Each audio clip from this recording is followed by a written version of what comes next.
ആറ്റുകാൽ പൊങ്കാല മതസൗഹാർദ്ദത്തിൻ്റെ ഒരു ആഘോഷം കൂടിയാണ്. എല്ലാ മതവിഭാഗത്തിൽപ്പെട്ടവരും ആറ്റുകാൽ പൊങ്കാലയ്ക്ക് എത്തുന്നവർക്ക് വേണ്ട സൗകര്യങ്ങൾ ഒരുക്കി കൊടുക്കാറുണ്ട്.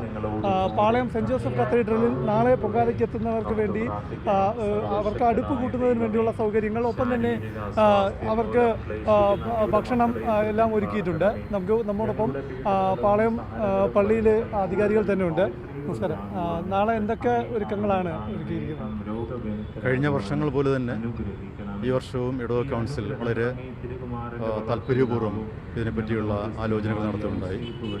ഇവിടെ എത്തുന്ന ഭക്തജനങ്ങൾക്ക് യാതൊരു കുറവുമില്ലാതെ എല്ലാവരും ഈ നാളത്തെ വലിയ പുണ്യദിനമാണല്ലോ നാളെ. ആ പുണ്യദിനത്തിൻ്റെ സന്തോഷത്തും ഒന്നും ചോർന്നു പോകാത്ത രീതിയിൽ ഇവിടെ എത്തുന്ന ആൾക്കാർക്ക് ആവശ്യമുള്ള സൗകര്യങ്ങളെല്ലാം തന്നെയും ഒരുക്കുക എന്നുള്ളത്. അവർക്ക് വിശ്രമിക്കുവാൻ വേണ്ടി ടോയ്ലറ്റ് ഫെസിലിറ്റീസ്, അതുപോലെ തന്നെ കുടിവെള്ളം, സംഭാരം തുടങ്ങിയിട്ടുള്ള കാര്യങ്ങൾ, അതുപോലെ തന്നെ ഫസ്റ്റ് എയ്ഡിൻ്റെ കാര്യങ്ങൾ, ഇത്തരം കാര്യങ്ങളെല്ലാം തന്നെ ഞങ്ങൾ ഒരുക്കുകയും അടുപ്പിൽ കത്തിക്കുന്നതിന് വേണ്ടിയുള്ള ഓലകളും മറ്റു കാര്യങ്ങളും സജ്ജീകരിച്ചിട്ടുണ്ട്. ആവശ്യമുള്ള ചിലപ്പോൾ ഒരു പാവപ്പെട്ട ഒരാൾ എടുക്കാതെ വരികയാണ്, കയ്യിലില്ലെങ്കിൽ അവർക്ക് ഇങ്ങനെയുള്ള എടുക്കുന്നതിനുള്ള പൊങ്കാലയുടെ ഒരു മതമൈത്രിയുടെ ഒരു പ്രാധാന്യം ഇത്തരം ഇടപെടലിലൂടെ എത്രത്തോളം സന്ദേശമായി നൽകാൻ സാധിക്കുന്നുണ്ട്?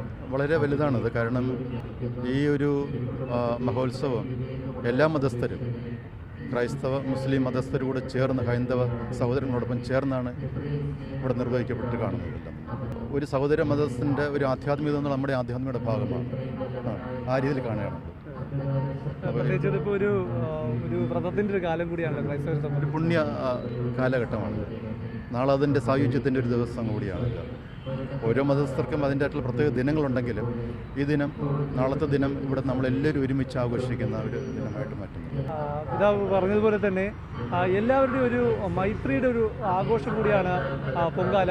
ആ പൊങ്കാലയ്ക്ക് എത്തുന്ന ഭക്തരെ ഒരുപോലെ സ്വീകരിക്കാനും അതുപോലെ തന്നെ അവർക്ക് വേണ്ട സൗകര്യങ്ങൾ, എല്ലാ വിധത്തിലുള്ള സൗകര്യങ്ങളും ഒരുക്കി കൊടുക്കാനും ഇവിടെ ക്രൈസ്തവ സഹോദരങ്ങൾ ഒരുങ്ങിക്കഴിഞ്ഞിരിക്കുന്നു.